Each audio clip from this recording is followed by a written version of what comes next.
Salut la grande famille J28, nous voilà aujourd'hui, donc soyez le bienvenu sur cette nouvelle vidéo qu'on va essayer de parler un peu de la publication des visas de recherche d'emploi, vous le savez très bien. Ça fait 10 minutes justement que je vais à peine de me réveiller et je me suis dit directement comme je vais travailler le soir que j'en profite de vous faire déjà la vidéo. Alors on y va.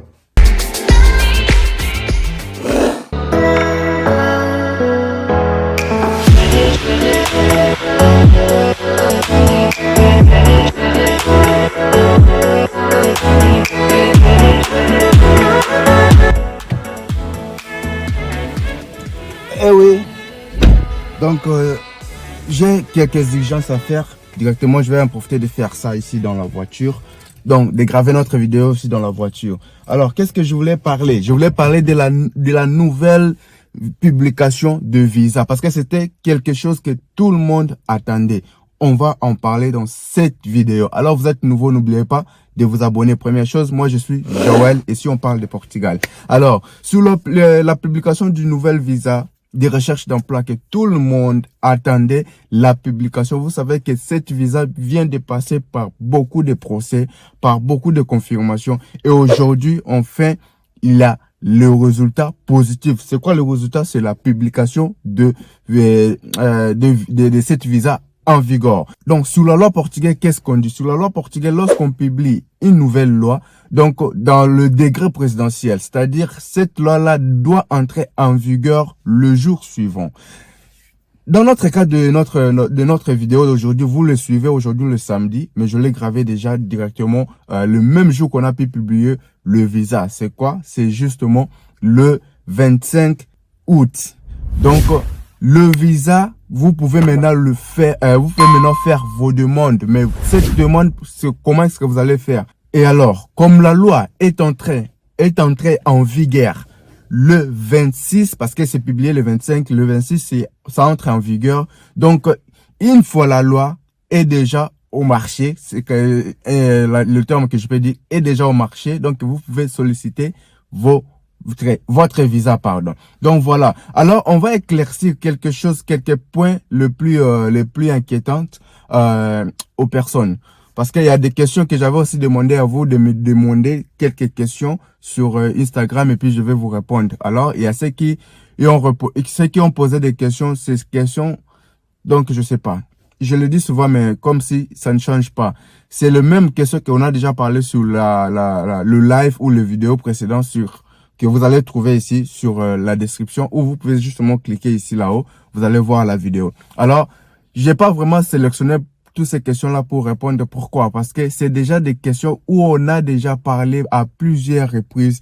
Et dans cette vidéo, pour ne pas amener la vidéo très longue, je vais pas être répétitif à ces questions-là ou à répondre. Pardon, mes abonnés, mes frères et sœurs que vous me suivez ici. Si vous avez posé votre question, vous avez vu que dans cette vidéo, je n'ai pas répondu, c'est-à-dire probablement, vous allez trouver la réponse dans cette vidéo précédente que je vais laisser le lien ici sur cette vidéo. Alors, je vais répondre à des questions qui m'ont posé, qui sont non, c'est pas un peu, mais c'est vraiment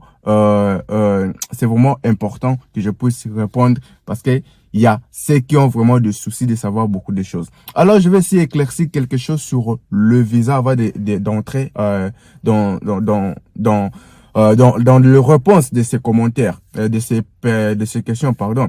Alors, il y a des gens qui attendaient vraiment ces visas à beaucoup de temps. Ça fait beaucoup de temps que tout le monde attend ces visas pour commencer à faire des demandes. Alors, je vais parler un peu à ce qui concerne l'avantage, parce que je l'avais déjà parlé dans nos vidéos. Mais il y a quelques points que je vais aussi augmenter, faire éclaircir, parce que dans les vidéos, je pense que j'étais pas vraiment clair. Alors, c'est quoi le problème? Cette visa va entrer, il est déjà en vigueur, parce qu'aujourd'hui c'est le 27, il est déjà en vigueur, que tout le monde peut le demander. Mais pourquoi ils ont donné 30 jours, ou ils donnent 30 jours avant de commencer à faire des demandes? Ces 30 jours est conçu pour l'organisation de ces visas. Je sais qu'il y a des questions qui ont venu là-bas pour me demander c'est quoi les documents. Je vais en parler. Je l'avais déjà parlé. Mais c'est quoi? Le 30 jours concerne quoi? Le 30 jours concerne que le visa, puisse entrer en marché. En marché, et les responsables qui prennent la responsabilité des maîtres des visas, parlons de l'ambassade, parlons des VFS, parlons de e-visa, parlons de consulat. Donc, ces administrations-là, est-ce que ce sont des administrations? Bon, je sais pas. Bon, ces entités-là, ils sont maintenant, en ce moment ici, d'organiser le visa à mettre comment cette visa peut être demandée. Quelles sont les démarches qui seront exigées à une personne pour pouvoir obtenir ces visas? Quels sont le prix qui sera en mesure où ils peuvent mettre pour le demande de ces visas? Dû que le visa est déjà au marché, alors ces entités-là se préparent maintenant là. Maintenant là, ils sont en train de se préparer pour mettre des conditions, mettre le prix des visas, mettre beaucoup de choses, créer des formulaires de remplissement, voir comment est-ce que cette visa-là va être demandé ou sollicité. Alors, c'est le but de 30 jours. Parce que les gens ont dit, et bon, c'est déjà publié, je vais le demander. Non, non, non, non. Vous pouvez demander, mais lorsque vous allez là-bas, on va vous dire, il faut revenir après. Pourquoi? Parce qu'ils sont en train de s'organiser. Ceux qui connaissent les VFS déjà, ils connaissent déjà que les VFS, c'est une entité qui reçoit ou qui reçoit des marcations, des rendez-vous pour demande de visa. Et les e-visa, vous savez déjà, c'est un portal portugais aussi sur Internet qui permet aussi de faire des rendez-vous. Donc, le consulat de les ambassades, vous le savez. Alors, toutes ces entités-là, ce sont eux qui vont émettre le visa. Alors, sans les conditions, ils ne peuvent pas remettre. En ce moment ici, ils travaillent sur des conditions pour pouvoir vous offrir ou vous donner la possibilité maintenant de déposer votre demande de visa. Alors, la publication de cette visa, vous savez déjà que ça donnait vraiment beaucoup des opportunités à tous ceux qui comptent venir au Portugal à travers ces visas-là. Mais il y a un conseil que j'ai toujours conseillé durant ce processus de visa de travail. Pour ceux qui veulent demander ces visas de recherche, de travail, donc je vous avais déjà donné des conseils, vous savez quoi faire. Il faut bien penser à ce que vous allez faire. Pourquoi? J'avais déjà parlé des avantages et les avantages, des avantages de cette visa-là. Vous savez déjà, je vais récapituler un peu. Si vous demandez cette visa-là, vous venez ici au Portugal, vous aurez justement la durée de 4 mois plus 2 mois, donc 6 mois en général pour trouver du travail. Une fois que vous n'avez pas trouvé du travail, vous aurez la lettre de quitter le pays. Vous allez quitter le pays. Alors, la prochaine fois pour refaire encore une demande ou faire encore le demande de visa pour demander le visa Portugal ou Schengen, Portugal, disons, c'est-à-dire, vous n'aurez pas l'opportunité de demander dans la même année que vous avez sollicité votre visa, on vous a donné. Alors, une fois vous revenez chez vous, vous aurez maintenant le délai d'une année pour pouvoir redemander encore le visa. Vous voyez? Donc, vous demandez, et lorsque vous ne parvenez pas à obtenir ce que vous avez demandé, le travail au Portugal, on vous donne la lettre de quitter, donc on vous chasse, repartez chez vous, et vous allez justement revenir ou redemander le visa après une année. Et cette visa-là, une fois que vous avez cette visa-là, vous venez sur Portugal, vous ne pouvez pas voyager dans des pays européens. Vous êtes justement ici au Portugal, c'est-à-dire le visa sert justement pour la nationale, c'est pas la nationale, donc justement pour le terre portugais. C'est un visa national qui vous sert justement pour le Portugal. Vous ne pouvez pas travailler avec ces travel, c'est déjà pour anglais aussi. Donc vous ne pouvez pas voyager avec ces visas-là. Là, c'est des avantages et l'avantage, donc c'est que vous obtenez ces visas-là et vous êtes ici pour chercher de l'emploi. Si vous n'avez pas de l'emploi chez vous, vous pouvez venir chercher de l'emploi au Portugal. Et voilà, en général, c'est ça. Alors, lorsque vous demandez cette visa-là, il faut avoir compte d'une chose. Se régulariser au Portugal, ça ne sera pas facile. Pourquoi? Imaginez, vous venez aujourd'hui, vous avez jusqu'à 6 mois pour pouvoir obtenir le contrat de travail, un travail pour travailler. Et une fois que vous avez le travail, vous allez maintenant passer dans le processus de régularisation où vous allez commencer maintenant à faire la manifestation d'intérêt, la fameuse manifestation d'intérêt que vous connaissez déjà. Alors, ça prend jusqu'à 2 ans et pour attendre que vous puissiez vous régulariser. Ça ne sera pas un visa qui vous donnera beaucoup d'avantages, mais ça vous donnera beaucoup de travail aussi pour la régularisation. Il faut penser à ça. Alors, c'est pour ça que souvent je conseille, ne pensez pas à ces visas-là, pensez plutôt au visa de travail, parce que le visa de travail, c'est une fois déjà une résidence. Vous obtenez votre visa de travail, parce que le visa de travail, vous obtenez déjà avec un contrat. Voyez-vous, vous venez au Portugal, déjà vous avez un contrat de travail. Alors, c'est-à-dire, vous venez au Portugal, vous avez déjà un permis de travail. Vous venez au Portugal, vous avez déjà la résidence. Alors, c'est justement travailler. Vous voyez, une grande différence de venir, de sortir chez vous sans emploi pour venir trouver de l'emploi ici, en risquant de ne pas aussi avoir l'emploi et puis on vous fait retourner. Donc, voilà. Pensez très bien à ça. Alors, le visa est bien publié. Les gens attendaient la publication pour faire des demandes. Alors, pour l'instant, en ce moment ici, le samedi, vous ne pouvez pas encore faire les demandes. Parce que si vous allez demander, je vous ai déjà dit, on va vous dire que ce n'est pas encore prêt. Pourquoi? Parce qu'ils sont en train de s'organiser.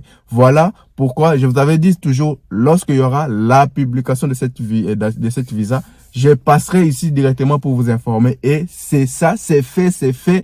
Pour tous ceux qui veulent venir chercher de l'emploi ici au Portugal, vous avez votre opportunité de demander cette visa-là. Il faut bien penser avant de demander cette visa-là. Alors, qu'est-ce que je vais ici répondre aux questions? J'avais justement sélectionné quelques questions les plus importantes.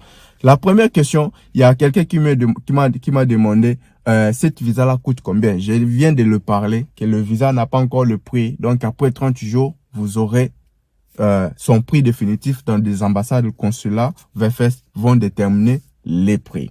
Et voilà. Je peux demander le visa? Non, pas encore. Vous ne pouvez pas encore demander. Précisément, donc, à partir des 25, 26 septembre, déjà, vous pouvez aller maintenant demander votre visa. Donc, voilà. À partir des 25, 26 septembre, donc, c'est déjà 30 jours.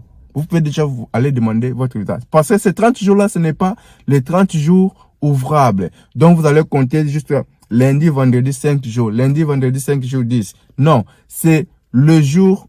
Si ce n'est pas ouvrable, c'est quoi? Je ne sais pas. Mais vous comptez de lundi au lundi. Donc, 1, 2, 3, 6 jusqu'à 7. Donc, c'est comme ça. C'est comme ça que ça se compte. 30 jours, c'est pour ça que je vous dis jusqu'à 25 probablement. 25 de septembre, vous avez déjà l'opportunité d'aller demander. Alors, je vais ici voir une question. Parmi les questions que j'avais essayé de sélectionner pour répondre, il y a quelqu'un sur Instagram m'a demandé « Bonjour, je veux en savoir plus sur le visa de recherche d'emploi et quelles sont les personnes éligibles. » Si vous voulez en savoir plus, je pense que je viens de parler un peu en détail de quoi il s'agit de cette visa. Et puis, il y a beaucoup de vidéos sur notre chaîne qui parlent de cette visa. C'est là où vous allez en savoir plus. Donc, justement, voir le vidéo précédent, on parle beaucoup de visa de travail, vous allez en savoir plus. Mais la question la plus importante ici, c'est le personne éligible. Le personne éligible, donc, c'est tout le monde. C'est tout le monde. Une personne, un humain, une personne singulière, c'est lui qui est obligé ou intéressé à faire le demande. Ça ne dit pas vous soyez qui, je sais pas, c'est toute personne peut le demander. Ça concerne le pays en dehors de l'Europe. Toute personne peut demander. Une fois que vous n'êtes pas citoyen européen, vous n'êtes pas citoyen portugais, vous ne vivez pas au Portugal, vous pouvez demander le visa de recherche d'emploi. Donc c'est pour tout le monde.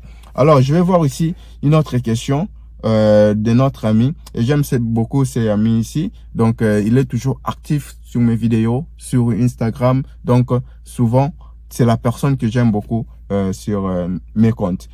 Puis-je faire une demande de visa d'emploi pour un ami ici au Portugal? Si oui, comment faire?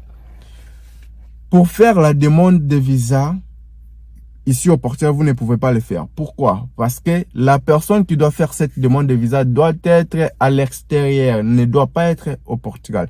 Si vous êtes ici au Portugal, vous allez faire comme si la personne est comment? Non.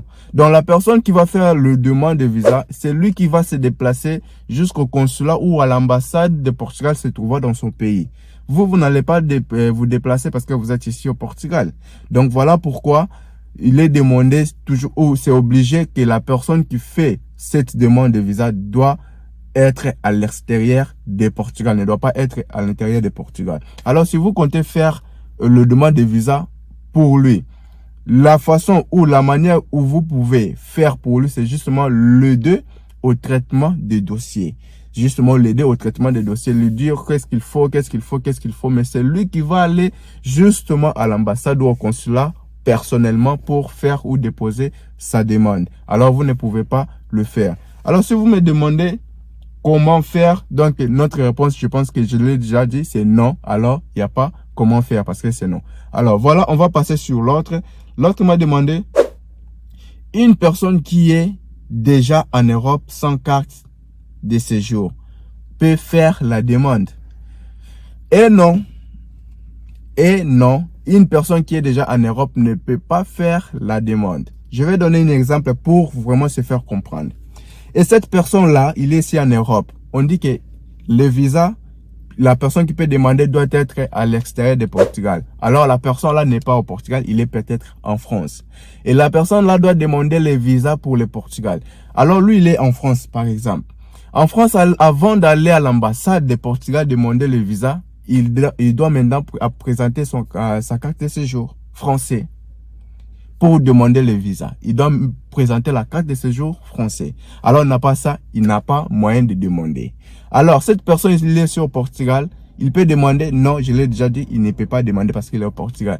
C'est pour cela la personne doit être dans son pays d'origine ou dans son pays ou dans le pays dont il a la résidence pour pouvoir demander son visa. Voilà. Donc, la personne qui se trouve ici en Europe n'aura pas, au cas d'une personne qui n'a pas la résidence, la carte de séjour, comme vous l'avez dit, n'aura pas la possibilité de demander parce que il doit aussi posséder la carte de séjour pour entrer, pour faire la demande de visa de recherche d'emploi. C'est pas possible, mes frères. Et encore une question, une personne qui m'a demandé, est-ce que je peux amener ma famille avec mon visa? Non, mon frère, vous ne pouvez pas amener votre famille avec votre visa. Pourquoi? Parce que vous partez à la recherche d'emploi. Alors, si vous partez à la recherche d'emploi, comment est-ce que vous allez amener votre famille avec votre visa? Ou disons, vous faites aussi la demande de visa et votre femme ou votre mari fait aussi le même demande. Là, vous pouvez aller. Alors, si que vous avez reçu votre visa de recherche d'emploi, qu'avec le même visa, vous allez amener votre famille, vous ne pouvez pas. Ce n'est pas comme ça. Donc, le visa, il faut le savoir, le visa toujours appartient à une personne. Une personne a droit à un visa. Donc, voilà, vous ne pouvez pas avoir cette visa, obtenir cette visa-là et puis amener votre famille au Portugal. Non, ça sera impossible. Et encore, j'ai encore une question d'un ami qui m'a demandé, c'est quoi les documents pour demander le visa de recherche d'emploi? Les documents, mes frères, les documents précisément ne sont pas encore rétablis. Mais les documents qui fait déjà qui donne déjà une sens, qui justifie que ces documents-ci vont être demandés. Je l'avais aussi déjà parlé. Donc, mais pour l'instant, les documents définitifs sur ce que vous pouvez émettre comme document pour demander cette visa-là n'est pas encore fait avec la VFS comme je vous ai expliqué ici. Après cela, ils vont organiser, ils vont publier, ils vont donc disponibiliser ces documents-là dans leur site. Donc c'est ça. Mais il faut vous préparer exactement avec la demande de visa de tourisme. Donc ces documents que vous donnez, parce que quels sont les documents? Je peux dire rapidement. Il y a c'est quoi? La réservation de l'hôtel ou contrat de logement. Il y a un moyen financier. Donc, il y a ce qui est billet aller-retour. Donc, voilà. Ces documents-là, ce sont déjà les documents bases. Donc, lorsque vous montrez déjà le relevé bancaire, vous montrez déjà votre preuve financière, vous montrez déjà donc le billet déjà aller-retour, vous montrez votre réservation d'hôtel ou logement. Donc, ce sont les mêmes documents bases sur le visa des tourismes. Alors, voilà. C'est ça. Les documents vraiment définitifs seront disponibilisés dans leur site là. Lorsqu'ils vont faire toutes les organisations, ils vont voir comment et le montant, tout ça, ils vont laisser là, les gens vont le savoir. Mais les bases, c'est ça, c'est que je vous ai dit. Et il y a encore une question, et on m'a demandé, mais lorsqu'on fait cette demande de visa, combien de temps ça prendra pour qu'on vous puisse vous pousser à obtenir le visa. Les temps, probablement, le temps, ça sera toujours comme le temps de visa de travail aussi. Donc, ça prendra au maximum 60 jours. 60 jours, vous avez la réponse. Mais souvent, vous le savez déjà, le visa ne fait pas, ça ne passe pas même pas 60 jours, 30, 45 jours, 40 jours, vous avez déjà la réponse. Voilà le temps pour attendre lorsque vous déposez votre demande. C'est-à-dire, si vous comptez venir, par exemple, on est au mois d'août, pardon, vous comptez venir en septembre. Donc, ne commencez pas vos démarches à partir de août. Il faut commencer vos démarches à partir de juillet, juin. Donc, voilà. Parce que vous aurez le temps, beaucoup de temps à attendre pour recevoir votre visa, qui est de 60 jours. Voilà.